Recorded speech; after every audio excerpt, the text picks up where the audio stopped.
Buenas y lluviosas noches a todos los que nos escuchan. Les transmitimos con el gusto de siempre desde el Estado de México. Estamos a unos días de que muchos estén de vacaciones, pero si tienen pensado visitar algún bosque, escuchen antes estas historias y entonces consideren si es su mejor opción. Los invitamos a suscribirse, a ser parte de esta familia de pueblos y leyendas, a mandarnos su historia y a acompañarnos a escuchar lo siguiente.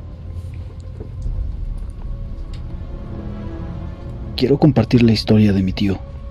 Por parte de mi mamá somos hindúes. Mis bisabuelos llegaron a México ya que en Rajastán, de donde son originarios, era imposible subsistir. Llegaron a Xochimilco y ahí comenzaron con el negocio de las plantas. Mis abuelos con el tiempo hicieron su familia y se mudaron a la Jusco, vendiendo plantas y artesanías en el desierto de los Leones. Uno de los hermanos de mi mamá, Haideb Kaur, llevaba plantas a los puestos fuera del ex convento y mi mamá y sus papás hacían la venta. Mi mamá cuenta que mi tío se hizo muy amigo de unos hombres a cargo del ex convento, por lo que después de acabar su horario de venta se quedaba con ellos ahí a tomar y a platicar. La mayoría de las veces bajaba ya cuando todo estaba oscuro. Una noche en la que estaba con sus amigos, mi tío vio a un niño desnudo corriendo, por lo que alertó a sus compañeros. Al pensar que era tal vez el hijo perdido de algún turista, comenzaron a buscarlo. Mi tío y un amigo comenzaron a buscar dentro de los jardines del convento, y al ir hacia la salida en una entrada hacia los túneles, el niño le jaló la mano a mi tío desde adentro. Mi tío notó que el niño estaba lleno de moretones y no tenía ojos. Al instante se desmayó. Sus amigos lo despertaron y él les contó, pero no le creyeron. Les contó a mis abuelos, a su esposa, pero nadie le creyó. Desde ese momento cambió mucho. Ya no se quedaba en el bosque al anochecer. Decía que el niño lo seguía. Conforme pasaron los meses ya no podía dormir ni siquiera estar solo. Mis abuelos no le quisieron pedir ayuda a nadie. Solo hacían sus ofrendas a sus dioses, esperando que eso fuera la solución. Pero nada funcionó. Las últimas semanas de vida de mi tío comenzó a escuchar el llanto de una mujer en las madrugadas, e incluso su esposa la llegó a escuchar. Ellos querían pedir ayuda a alguna persona, pero los abuelos decían que era un buta, y que solo invocando a sus dioses y llenando de collares de hierro a mi tío se libraría de eso. En nuestra religión los butas no se pueden dañar, solo alejarlos. Pero no, esto tampoco funcionó. Un día a mi tío se le hizo tarde para bajar. Mientras cargaba su camioneta, vio al niño sentado debajo, por lo que se puso demasiado nervioso. Al verlo, uno de sus amigos se ofreció a llevarlo a su casa, ya que no podía conducir en ese estado. Desgraciadamente, al bajar, un auto chocó contra ellos. Mi tío se despertó después de haberse desmayado y tirado en la autopista. Mientras esperaba la ayuda, vio entre los árboles al niño, riéndose de él. Al parecer mi tío tuvo un ataque de pánico y se desmayó. En el hospital le contó lo que había pasado a su esposa. Ella en su lugar de trabajo le contó por fin a alguien lo que les pasaba. Se lo contó a una compañera vendedora. Ya estaba ancianita. Ella les dijo que en ese lugar había muchos espíritus llenos de odio, y que ese niño del convento, tenía una historia muy triste. La señora le contó que en la época de la independencia los militares invadieron el convento y solo algunos monjes, que desertaron a su voto de silencio, se quedaron viviendo en los alrededores del bosque junto con algunos indígenas. Como muchos saben, algunos guerrilleros abusaban de su poder. La viejita le contó a mi tía que mataban monjes, robaban, e incluso algunas mujeres sufrían sus abusos. La señora cuenta que había una indígena que estaba sola con su hijo. Desgraciadamente, ella fue víctima de esos hombres, y lo peor es que su hijo desapareció varios días. La señora les pidió ayuda a unos monjes para buscar a su hijo. Uno de ellos lo encontró muerto, a medio enterrar en el bosque cerca de las ermitas. El pequeño estaba lleno de golpes y lamentablemente presentaba signos de abuso. Uno de los monjes intentó pedir justicia con el líder de los guerrilleros, pero fue una mala idea, porque lo culparon falsamente. La señora sabía que el verdadero culpable seguía vivo, y de la tristeza dejó de comer. Solo deambulaba por el bosque, intentando alejarse de las personas hasta que murió. Los sacerdotes le enterraron en el bosque. La viejita le contó a mi tía que ese niño atacaba a los hombres, y que al verlo debían haberse ido de ahí o buscar ayuda con alguna persona, ya que el fantasma se aferraba a la persona que lo veía, y era común que las personas dijeran que lo veían en la noche por el convento. Por ese motivo los guardabosques no se adentraban al bosque durante la noche. Mi tía estaba decidida a irse de allí en cuanto mi tío saliera del hospital, ya que seguía escuchando llantos de una mujer en su casa. Intentó llevar al hospital a algún curandero que viera a mi tío, pero mis abuelos no la dejaron. En el hospital, los doctores se dieron cuenta que mi tío no mejoraba y que sus piernas comenzaban a gangrenarse. Le hicieron estudios y descubrieron que tenía diabetes.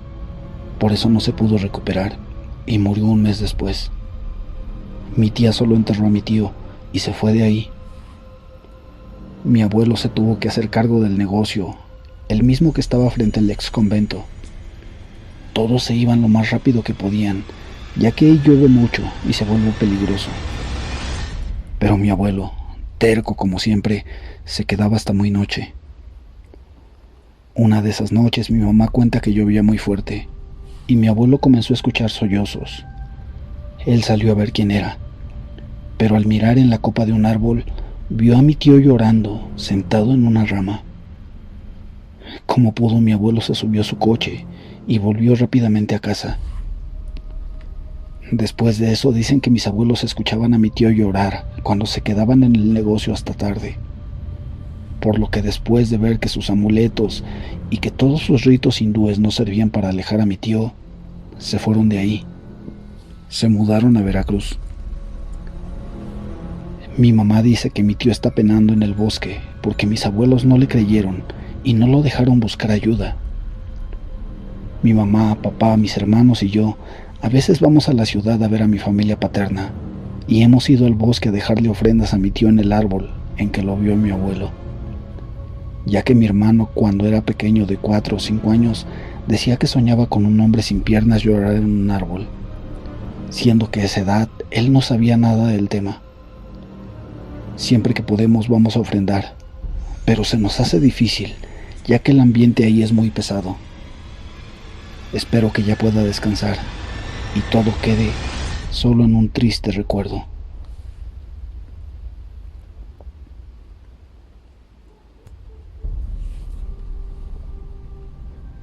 Buenas a todos los que leen este relato que en realidad no me ocurrió a mí. De niño crecí en Tierra Caliente. No voy a decir exactamente dónde. Y ahí me juntaba con otros niños. Como verán, todos crecimos y nos dedicamos a diferentes cosas. Unos trabajando honradamente y otros, bueno, ya saben, la necesidad a veces nos hace hacer cosas de las cuales no estamos tan orgullosos.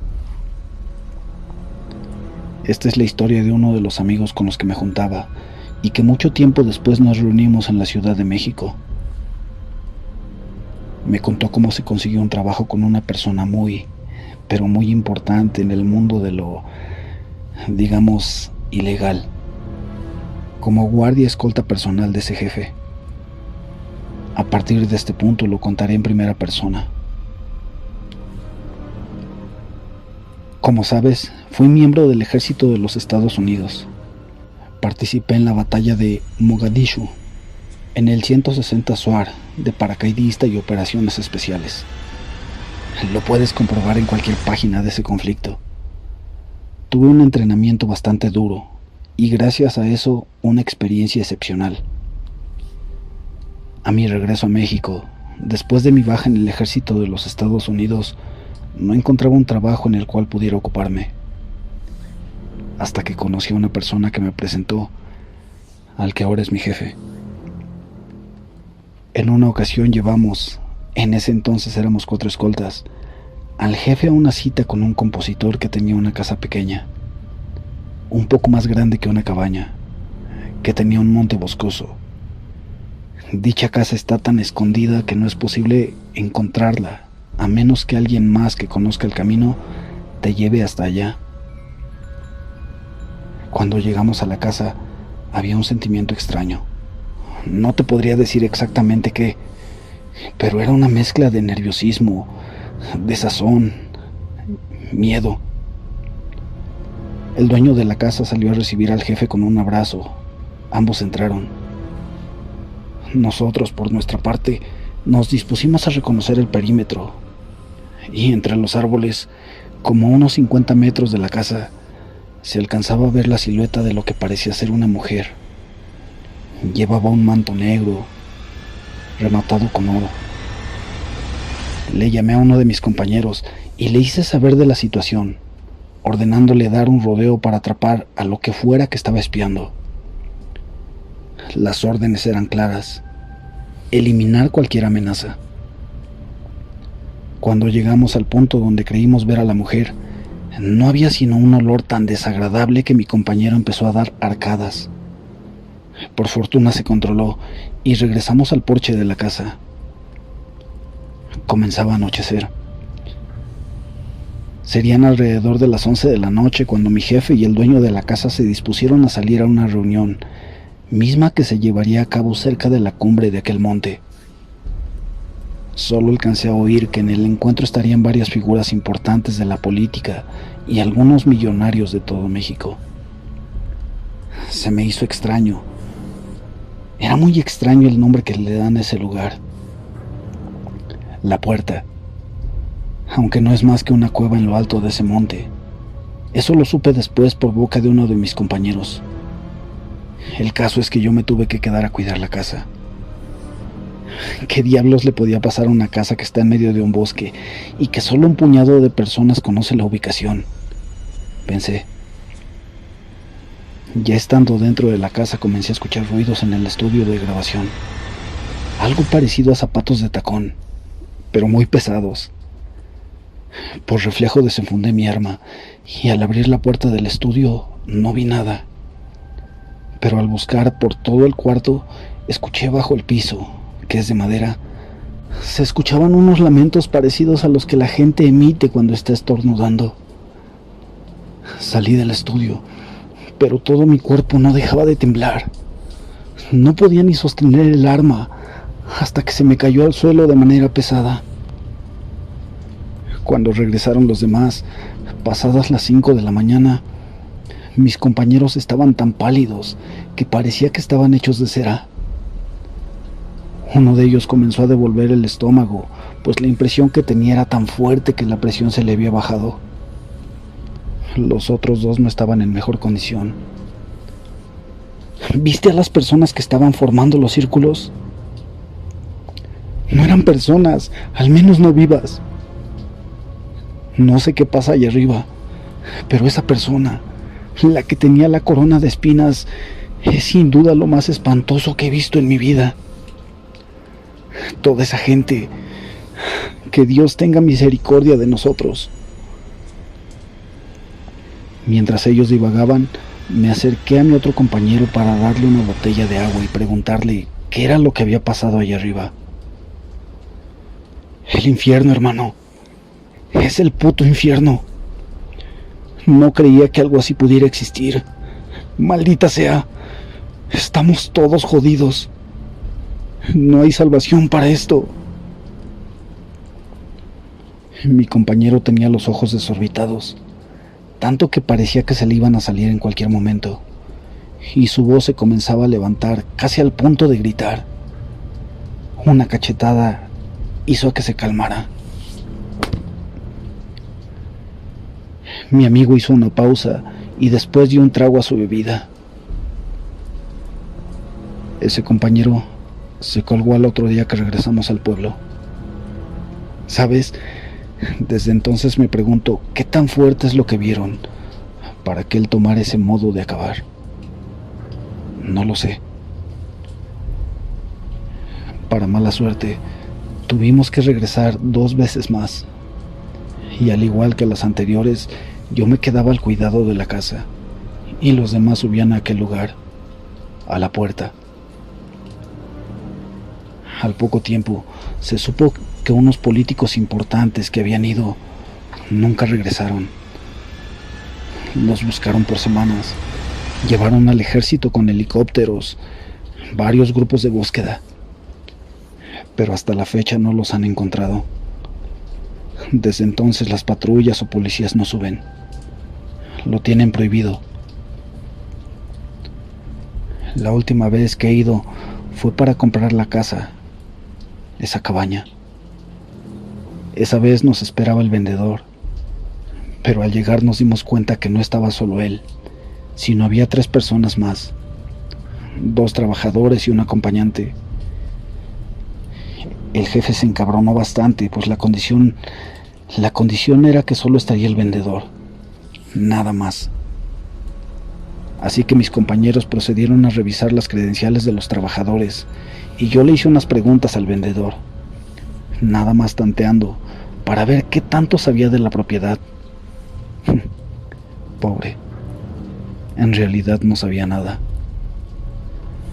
Cuando entré a la casa para revisar que todo estuviera bien, me encontré al otro vendedor, que no tendría más de 20 años. Lo vi tan mal que pensé que le iba a dar un paro cardíaco ahí mismo. Recuerdo que le pregunté: ¿y usted qué? ¿Está bien? ¿Necesita algo? No, estoy bien, me dijo. Unos minutos más tarde, un compañero, que había ido a revisar que el camino hacia la montaña, así como las señales, estuvieran en buenas condiciones, encontró un rosario semienterrado cerca del camino. Era del vendedor.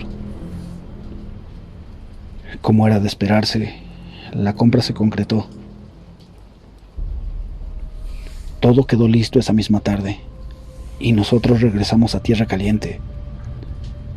Por el camino el jefe nos dijo que llegando al destino no nos ocuparía más. La verdad es que nosotros temimos por nuestras vidas.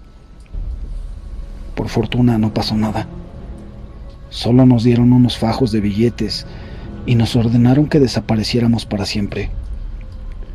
La advertencia fue clara. Ni su nombre, ni el nombre de la montaña debía salir a la luz. De otra manera, nosotros y nuestra familia tendríamos que responder por eso. Han pasado varios años, y lo último que supe fue que en uno de esos viajes a esa montaña, el jefe, junto con otras personas de ese círculo, desaparecieron. Les pasó lo mismo que a los otros antes que él.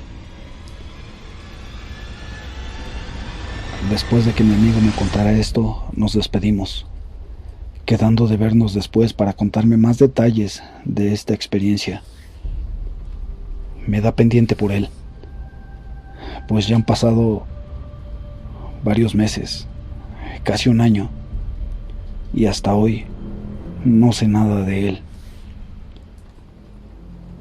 Muchas gracias por leer mi relato.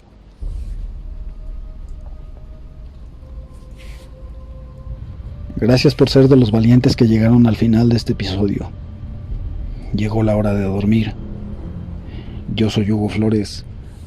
No olvides cerrar la puerta.